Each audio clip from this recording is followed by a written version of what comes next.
Halo, Assalamualaikum warahmatullahi wabarakatuh. Hari ini Ibu mau melanjutkan menjelaskan tentang penggunaan aplikasi-aplikasi ya yang ada pada Google for Education. Nah, tadi sudah sampai ke Google Drive, sekarang kita lanjut ke Google Docs. Untuk yang pertama, ini contohnya ya, Ibu buka salah satu Google Docs yang ada di Google Drive Ibu. Kemudian, di yang pertama, misalkan kita ingin merename ya nama dari dokumen tersebut, itu mudah saja kita tinggal klik di judul dokumennya, kemudian kita ubah. Misalkan ini harusnya judulnya makalah tentang wujud zat dan sifatnya ya, misalkan. Nah, ini tinggal kita ganti aja di sininya. Makalah wujud zat dan sifatnya. Nah, ini tidak usah di-save karena sudah otomatis tersimpan ya. Nanti, nah di sininya berubah jadi makalah wujud zat dan sifatnya. Kemudian, hmm, fitur berikutnya adalah kita bisa menggunakan Google Docs ini untuk mengerjakan tugas bersama-sama ya, dengan berkolaborasi dengan yang lain. Kita bisa atur di sini di pengaturan membagikan filenya. Nah, siapa saja yang akan kita beri akses untuk bisa mengedit, melihat, atau memberikan komentar di dokumen ini.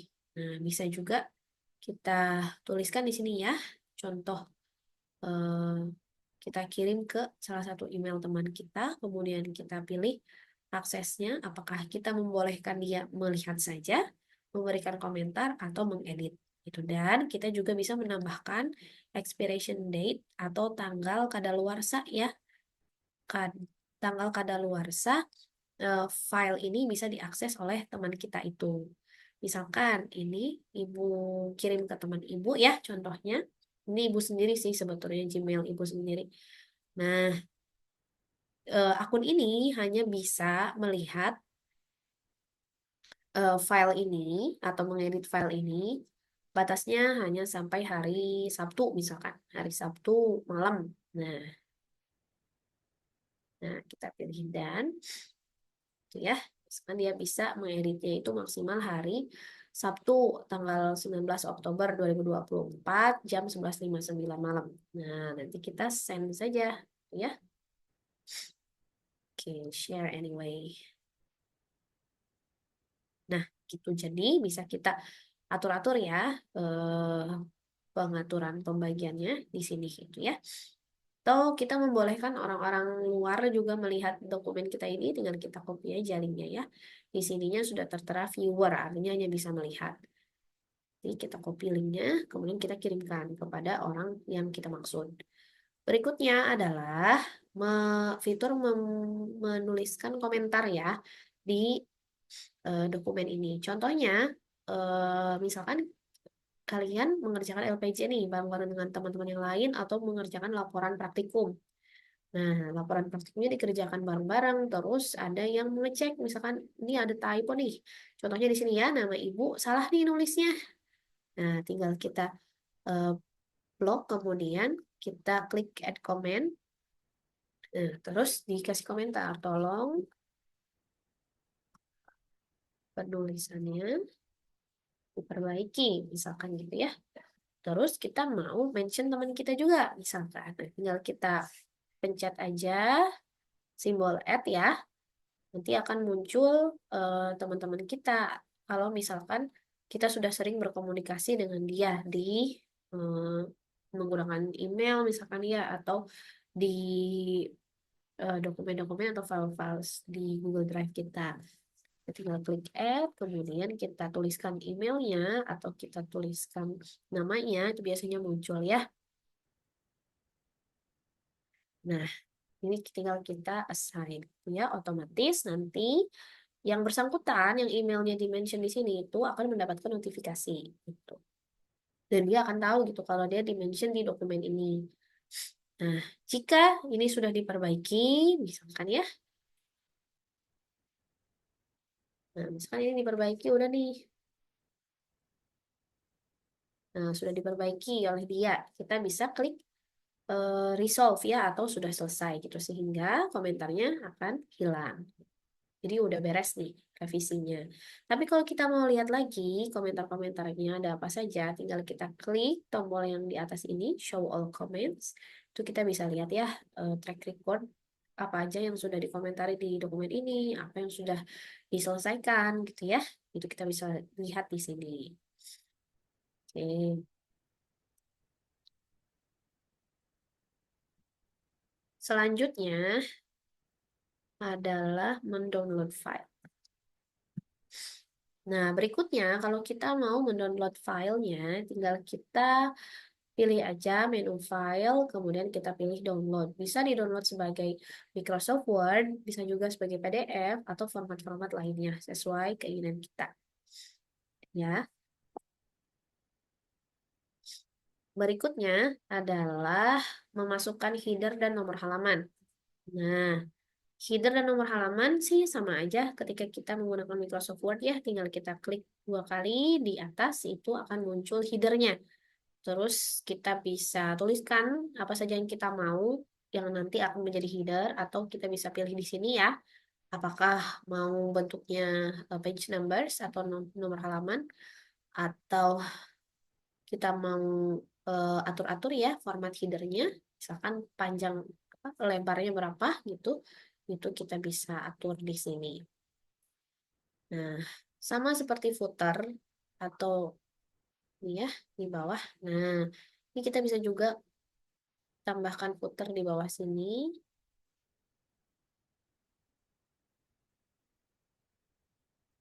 Nah, tinggal kita klik ya 2 kali di bawah itu akan keluar muncul ya footernya. Kemudian kita bisa pilih opsi page numbers.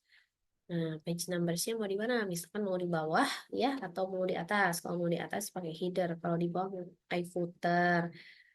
Kemudian apakah mulai muncul di halaman pertama atau tidak gitu ya. Kalau tidak, misalkan halaman pertama tuh cover nggak ada nomornya. Berarti ininya di tidak di checklist. Ya, kemudian mulai dari angka berapa? Apakah angka 1 atau dari halaman berapa? Ya, kita tinggal apply aja. Nanti footernya akan muncul ya. Nah, footernya akan muncul di halaman sini. Hmm. Karena tadi halaman pertama itu tidak ada halaman ya.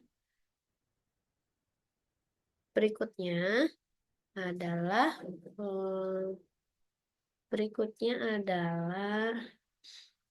melacak histori pengeditan dokumen. Nah, untuk melacak histori pengeditan dokumen itu kita bisa klik tombol jam ya di sebelah kanan atas.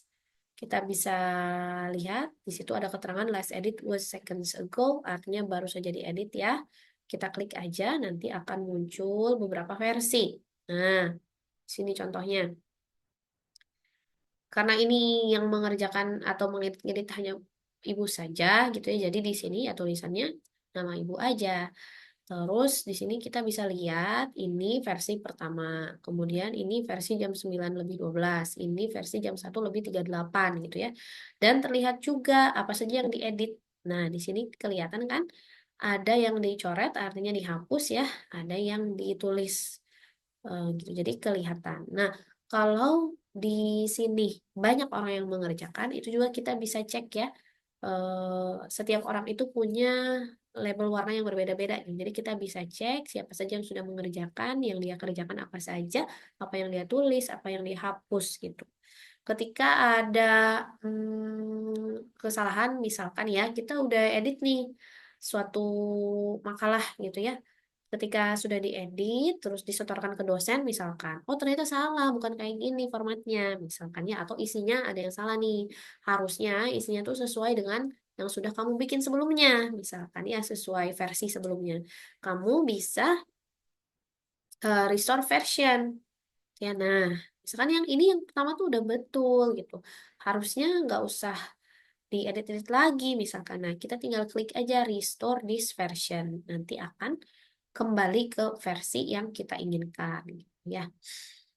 Nah, jadi ini bagus juga bagi teman-teman yang sedang mengerjakan makalah misalkan ya, tuh yang sering kali direvisi itu kita bisa menggunakan Google Docs ini. Jadi kita bisa lihat versi satu dengan versi lainnya gitu ya. Perkembangannya bisa terlihat. Jadi kita nggak usah save as sebagai file baru lagi ya. Misalkan makalah fix, nanti ada revisi jadi makalah fix banget gitu. Nah, nggak ada lagi kayak gitu. Karena kita sudah bisa otomatis ya melihat perkembangannya. Oh, oke. Nah, di Google Docs itu kita bisa menggunakan Smart Chips. Nah, kita misalkan di sini ya, di lahan yang kosong ya. Kita tinggal pencet aja tombol add ya, add seperti ini. Nah, nanti kalau kita sudah ketik itu, akan muncul berbagai macam pilihan smart chips. Apakah kita mau insert tanggal di situ, atau mau drop down, atau stopwatch, timer, tugas, variabel, floating, dan voting, dan lain-lain. Bisa juga kita tambahkan meeting notes, email draft, kalender event draft, coding bahkan ya, ini bisa untuk coding-coding, project, review trackers, ya, dan lain-lain. Itu kita bisa tambahkan juga file-file. Misalkan kita mau nambahin file nih. Nah, tinggal ini kita tambahkan aja. Oke, kita contohkan nih. Tanggal ya, di sini ada tanggal. Tanggal 16. Today. Oke. Nah, nanti akan muncul tanggal seperti ini. Ya. Kemudian kita bisa tambahkan lagi menu-menu drop down untuk project status, untuk review status. Nah, ini yang lengkapnya ada di review tracker kayaknya ya. Nah, bisa nih buat anak hima atau buat kalian ada tugas kelompok yang project, itu kan banyak ya yang dikerjakannya, dan kadang kita tuh bagi-bagi tugas gitu. Si A misalkan mengerjakan bagian yang ini, si B mengerjakan bagian yang ini. Nah, itu kita bisa sign dan juga track progres pengerjaan projectnya itu menggunakan smart chip seperti ini. Saya kita tambahkan ya di sini. Ada satu orang yang tugasnya itu adalah membuat rundown misalkan. Nah, dia udah mulai belum nih? Kalau udah, tulis in progress gitu ya. Nah, ini dalam review, kalau yang ini sudah di ACC misalkan gitu ya. Ini menggunakan chip smart chips juga, smart chips tipe yang drop down gitu. Jadi ada pilihan ya. Jika kita klik, dia akan banyak pilihannya di bawah. Gitu. Bisa juga kita gunakan smart chips ini untuk memberikan sumber belajar tambahan, misalkan ya untuk siswa kita di sekolah. Misalkan kita cari sumber belajarnya itu di YouTube. Nah, kadang kan kita kalau ngajar, selain kita memberikan materi, kita juga memberikan materi dalam bentuk audio visual ya. Misal di YouTube, misalkan tentang cell structure and function, fungsi sel, misalkan ya. Nah, kita salin alamat linknya, kemudian bisa kita simpan di sini, tinggal Ctrl V aja. Nah, nanti akan muncul seperti ini ya.